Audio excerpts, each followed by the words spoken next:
everyone. Watch till the end of the video for a surprise. I'll see you there.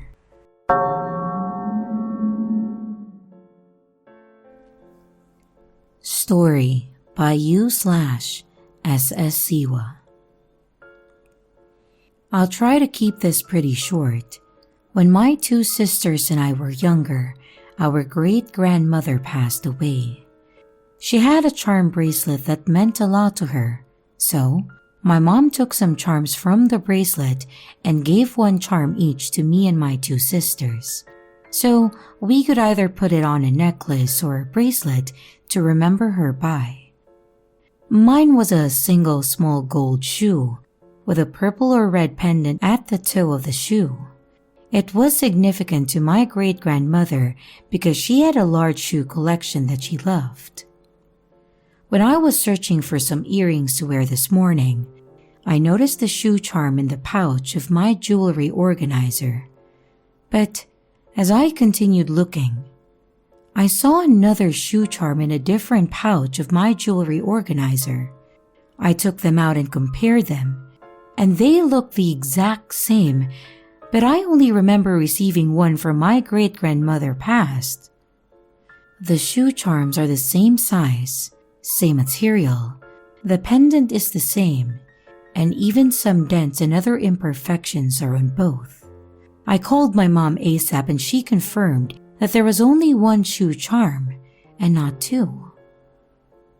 I guess it could be explained by faulty memory, but my mom and I both strongly remember it being only one single charm, and it would be weird for someone to have two of the same exact charm on one charm bracelet in my opinion. This is honestly blowing my mind a bit, as I have no idea where the duplicate charm could come from, since I didn't even buy the original bracelet charm myself and have had it since 2008. I also go through the jewelry organizer pretty frequently, and I haven't noticed it until now, which again is weird since I've had the charm for over 10 years, and I have moved 3 times since I got the charm. I have a bunch of comparison photos to confirm that I am not going crazy.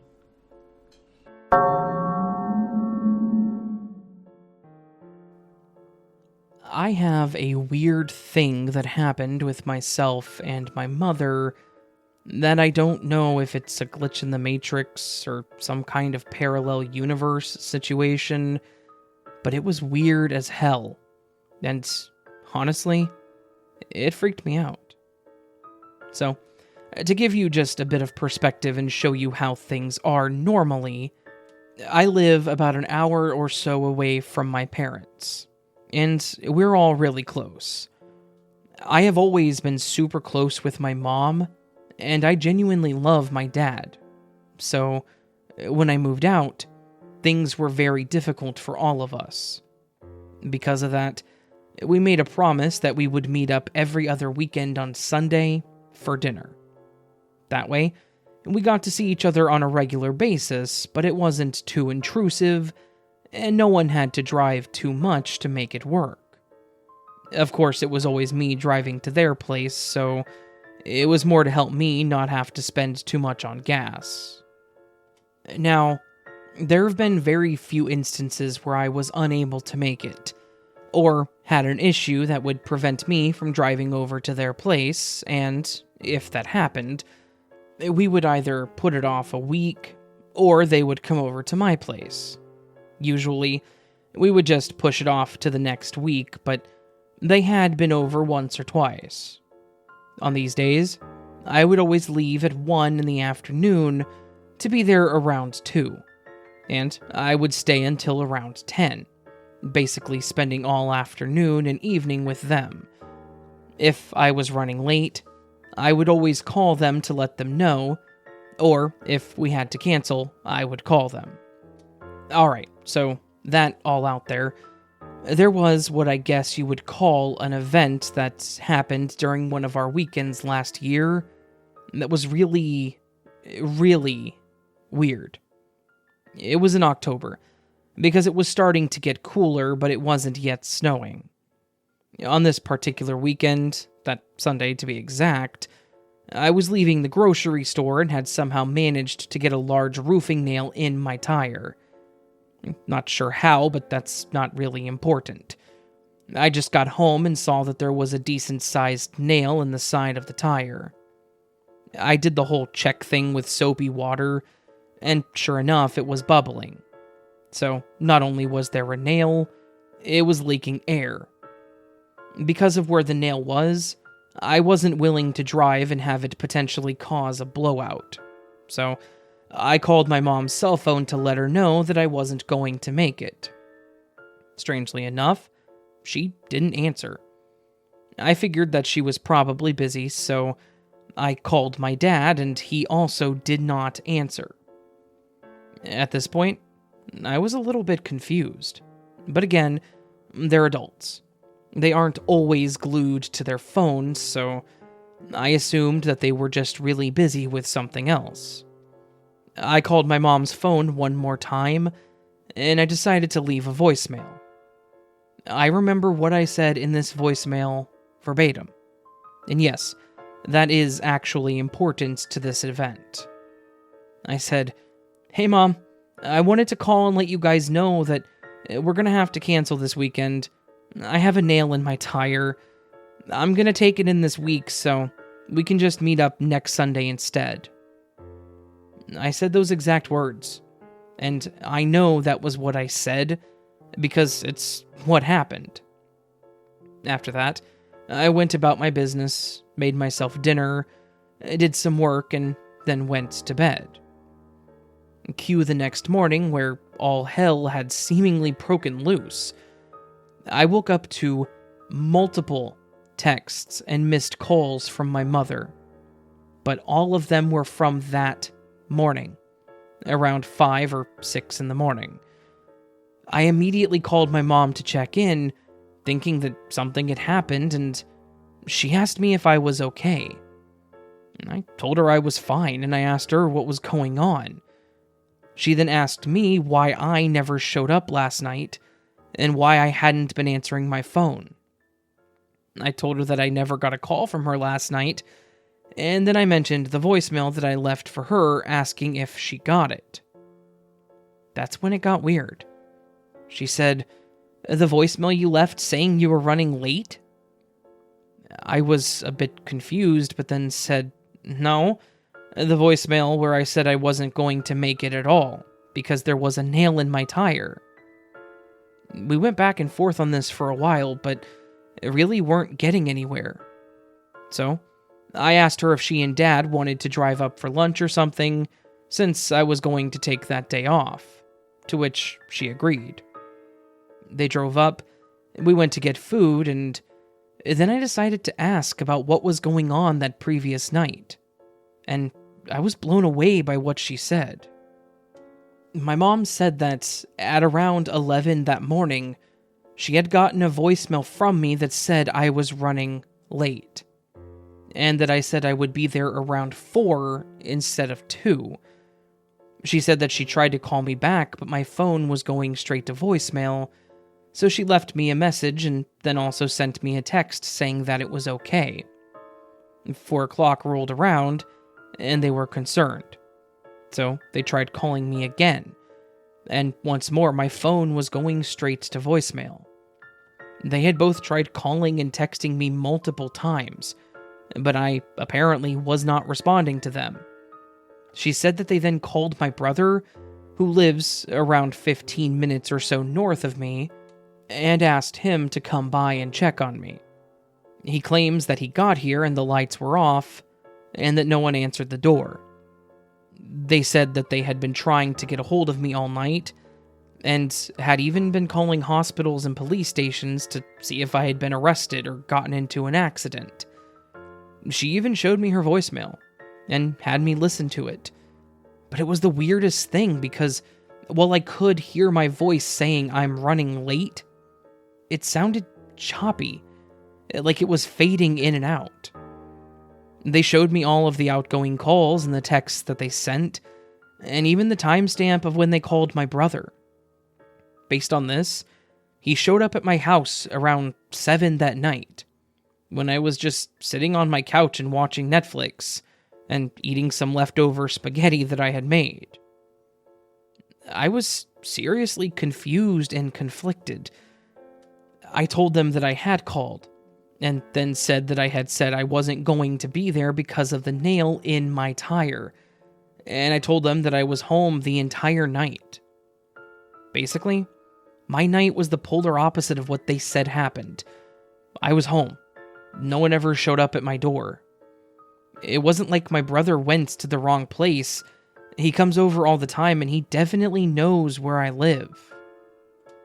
So, that's my one weird thing that happened to me in my life, and my one experience with parallel universes or matrix glitches or whatever. I lived one night and left a specific message, but for some reason the wires of reality got crossed, and I was stuck in one reality while they were in a completely different one. I have no logical explanation for this, and if anyone does have any ideas, I would appreciate it. Beyond that, it was just really freaky.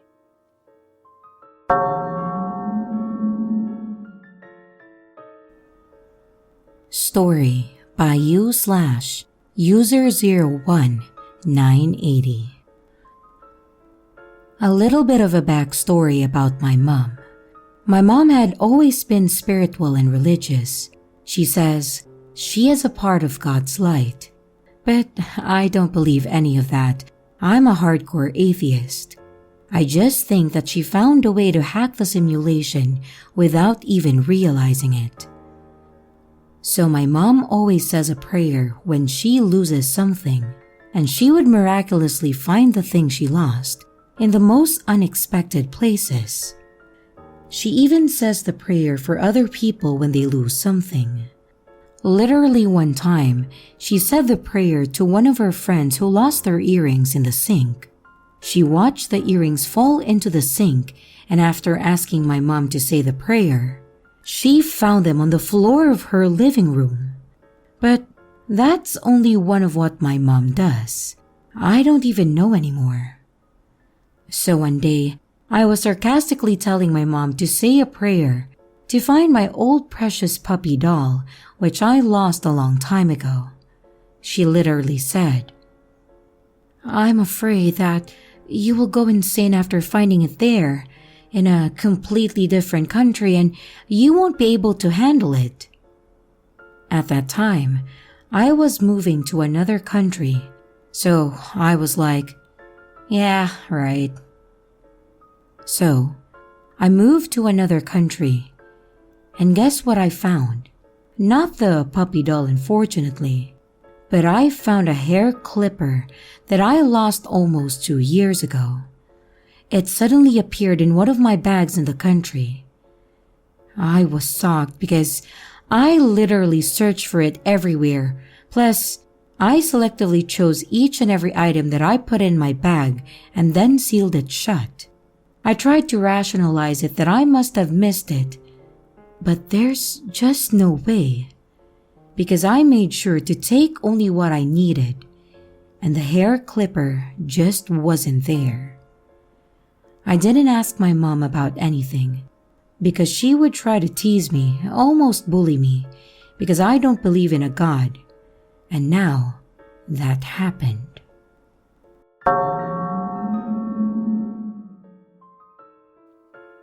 I have what I consider to be the dumbest glitch in the world. And it's also one of the most annoying things that I have ever had to deal with, because it forced me to completely rearrange parts of my room. I live in the basement at my grandparents' house, and please don't judge me for that. I'm a 24-year-old guy that's really gotten down on his luck during the whole pandemic. I do have a girlfriend, and we are planning on getting a place of our own, but 2020 messed up a lot of things for a lot of people, including myself, and the place I was working for actually ended up having to shut down for various reasons during COVID. I'm actually beyond grateful that my grandparents decided that they didn't mind me moving into the basement for a few years while I try to get things back in order. And they are starting to look up, so that's good, but not really relevant. Anyways, I live in the basement, and my room is situated as such. There is a door at the bottom of the stairs that opens inward, and in front of that is the closet. To the right is a concrete wall, and in the left corner by the wall where the door is, I have my bed, and my TV is on the opposite side. I also have a nightstand that is between the foot of my bed and the wall where the door is. And that's where I typically plug in my phone charger, because it's one of the only outlets that's easily accessible. There's about a 4-inch gap between the end of my nightstand and the edge of that wall, and that's where the outlet is. So I can plug it in, and it's not a problem. Well, that is until a few weeks ago.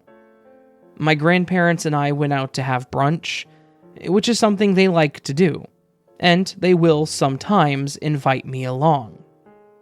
It was a nice time, but while we were there, I noticed that my phone was almost dead. I must have made a face because my grandpa asked me if everything was all right, and I just said, yeah, my phone just didn't charge overnight for some reason.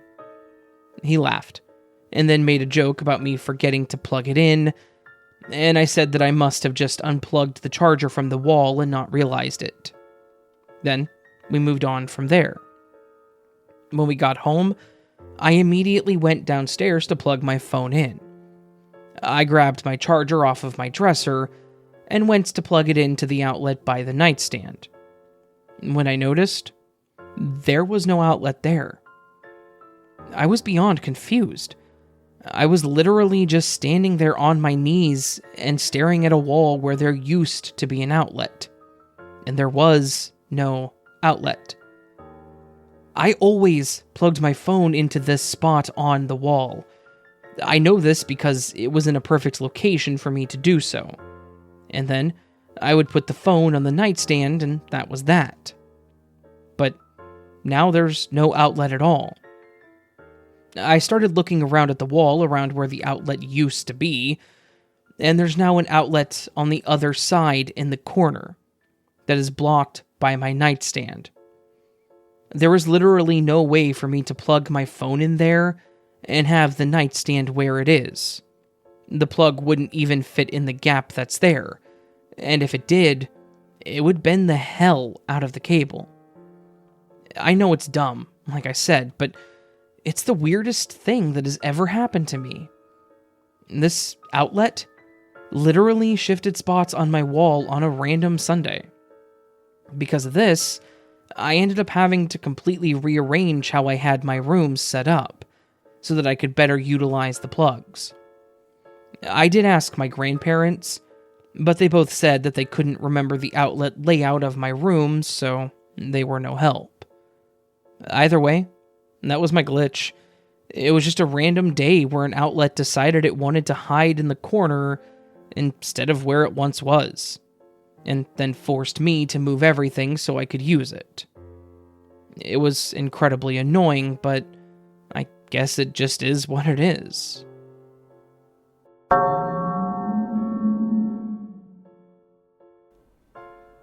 Story by u/Spyroki. Sometime in 2020, I think around March, before the UK lockdown, me and my cousin were playing Tekken 7 on my Xbox.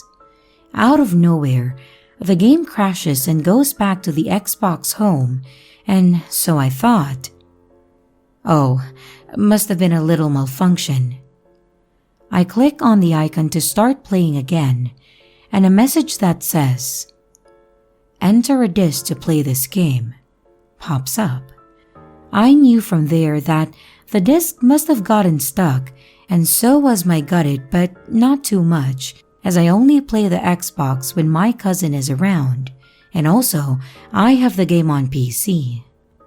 The whole of 2020 goes by, and I didn't or couldn't get my Xbox fixed due to the pandemic, and I wasn't too fussed on it, as again, I didn't really play it. One of my sisters and I tried to get the disc out manually. There was a manual ejection button that you could press with something thin, so we used a paperclip. That didn't work, and we accidentally lost the paperclip inside the Xbox. And then, we even opened the Xbox up, trying to see if we could access the reader to get the disc out, but we needed a specific screwdriver for that, so no luck there.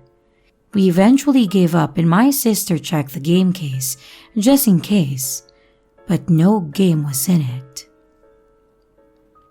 Around April of 2021, I decided that it's time that I get the Xbox fixed, as my older sister was getting married in a couple months' time, and so she was over frequently, and family would be over soon to help with preparations and etc., and so it might be used to play. I took it to my local electronic experts and told them the problem that a disc was stuck inside, and they said no problem, that it will be around 20 euros. However, if the reader happens to break while they're taking the disc out, it will cost more than usual, and I say fine and to leave it to them. I then receive a text the same day from them saying that it's ready to be collected and will only cost 20 euros.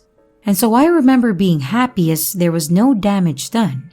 I go to the shop and they proceed to tell me that there was no disc in the drive. I was utterly confused. My immediate thoughts were that they were scamming me and that they took my disc. They're a trusted company, but I was so disoriented by this. Or that maybe they didn't really check. So, I asked if they put another disc in, and they said yes, and that it works completely fine. They also found the paperclip me and my sister lost and returned it to me in a small Ziploc bag. I then said thank you and paid and left, still confused, and even phoned my sister, who couldn't answer as she was in a meeting.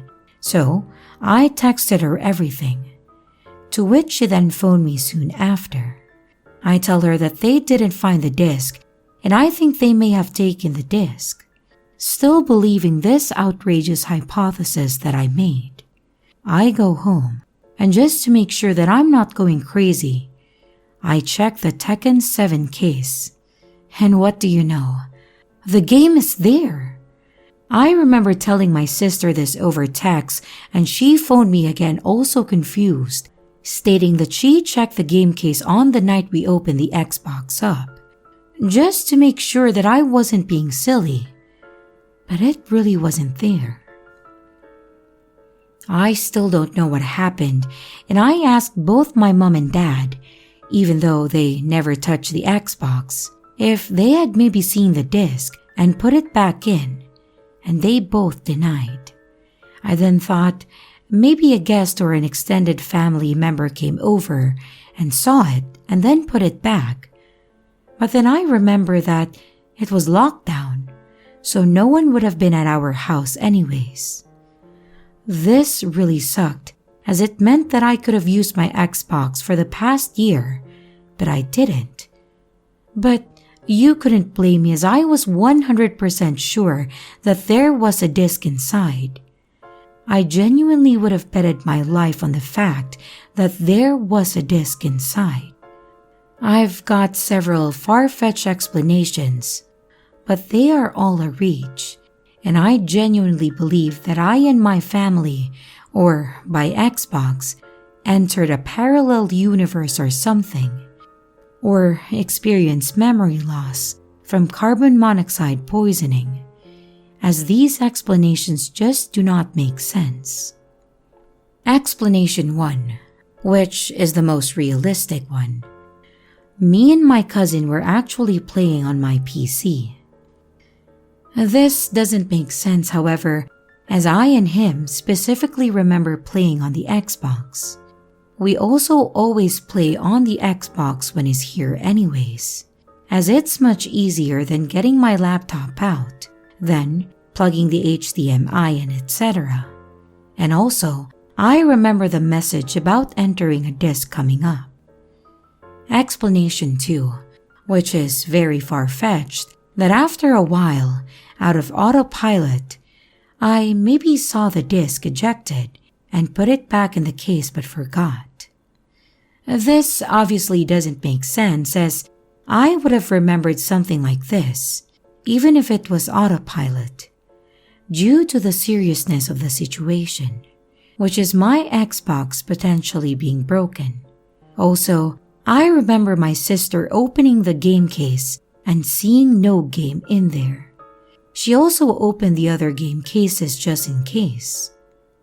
I am not here for an explanation, but just to share my story, although if you have one, I would love to hear it.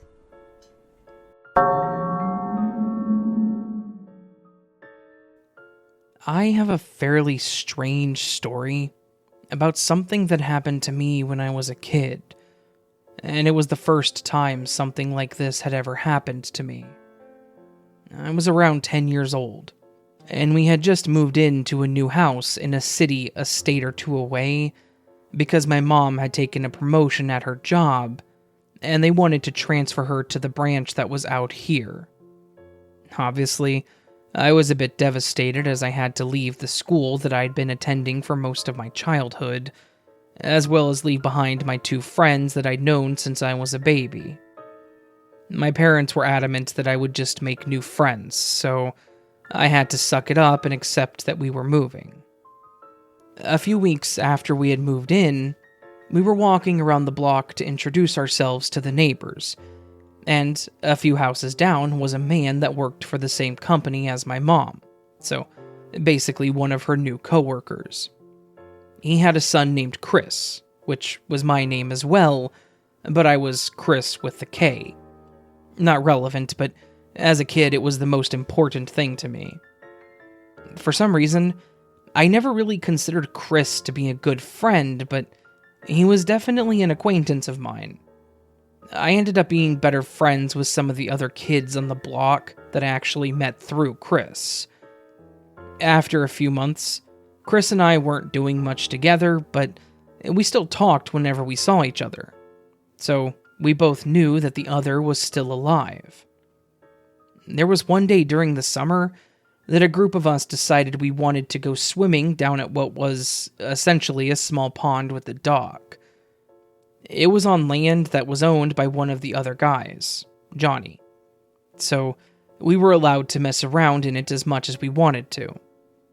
Altogether, it was about 7 of us that headed down to the pond to swim. We were all just swimming and having a good time, mostly just running and doing cannonballs off the dock and into the water. When it was my turn to jump into the water, I got up on the dock and prepared to run. But then, near the edge, I ended up slipping and fell backwards, hitting my head on the post.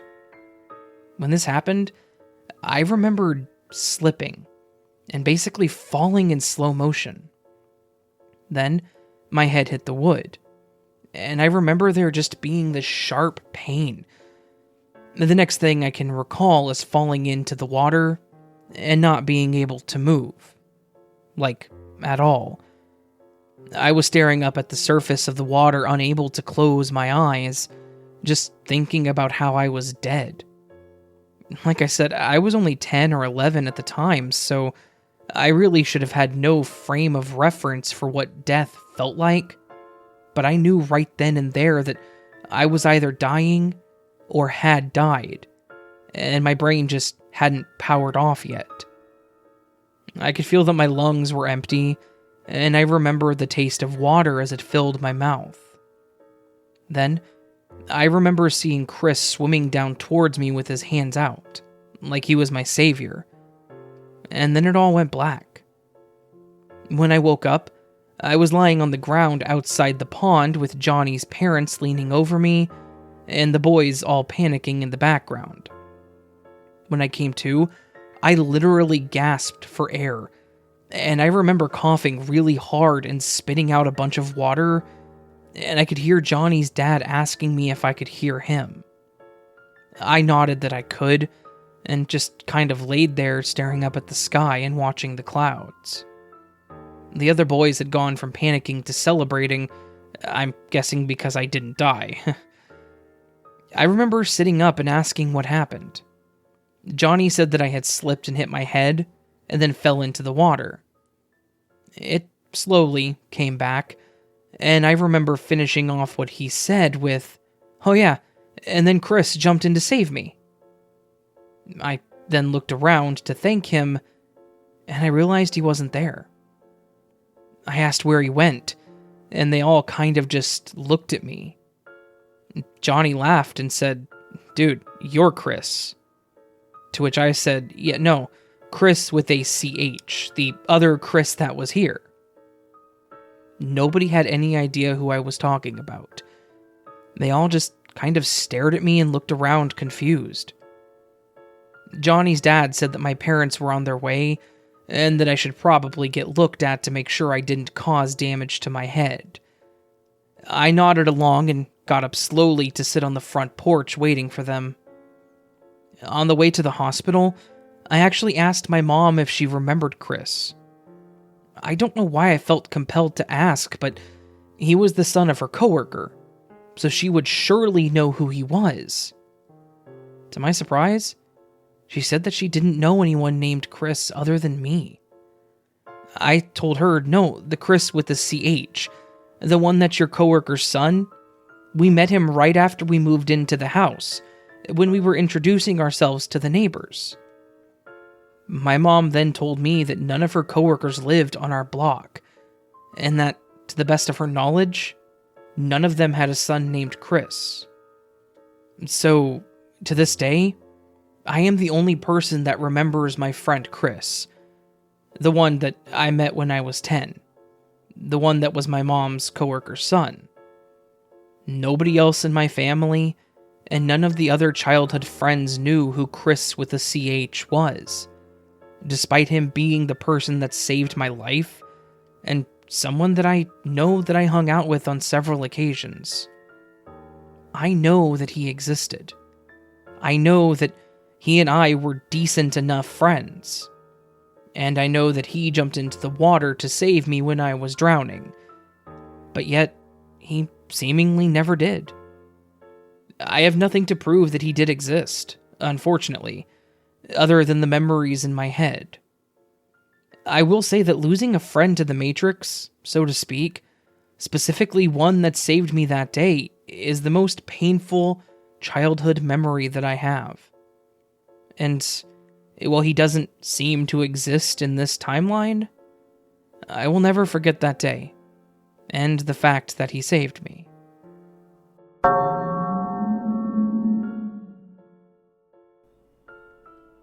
Story by u/Ola0513. This just happened an hour ago. I needed to take my bike out of the basement in the apartment complex that I live in, since they were going to close the basement for the whole day tomorrow. I left my apartment, went down to the basement, and grabbed the keys to my bike lock, unlocked my bicycle, and put the key inside my bike lock that I put in my bike basket. That way, I can't accidentally drop the keys. I then got out of the basement, drove my bike up towards the stands, and looked for a place to park it. I see a parking spot and chose to park my bike there. After doing that, I vividly remember walking around the bicycle stand as I needed to lock the bike from another angle, due to the fact that there was no space left between my bike and the other bikes. I held the bike lock and then locked my bike.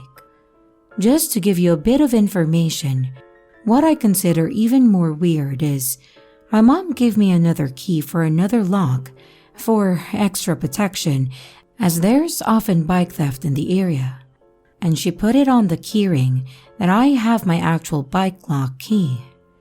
I was going to use that bike lock and realized my keys weren't in my hands anymore. I remember dropping the key and looked at the exact same place where I had dropped them. What did I see? Nada. There was nothing. I used a flashlight and I couldn't find anything. I checked the basement, even the other bike baskets on other bikes, the ground and the bike wheels. But still, I found nothing. I did it about 3 times and checked bushes that I had not even seen. Pretty illogical, but I tried just 'cause I can't find the keys anywhere. It was about 11 p.m., so the reason might have been that I was kind of half asleep. However, it makes no sense as I would have seen the keys in my basement, considering you can still lock the bike lock without the keys.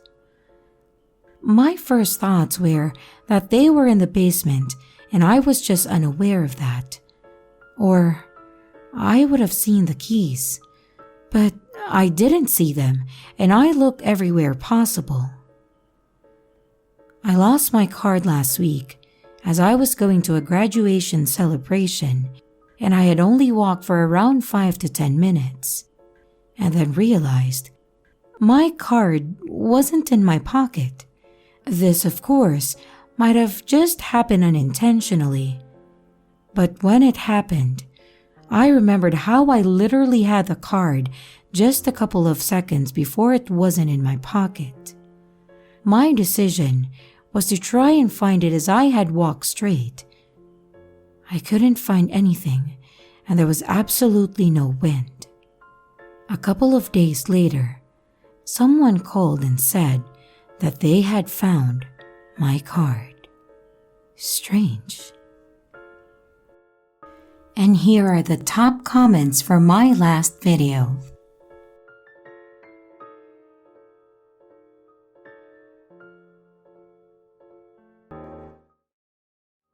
Welcome to Miss Creepy Tales Riddle Time.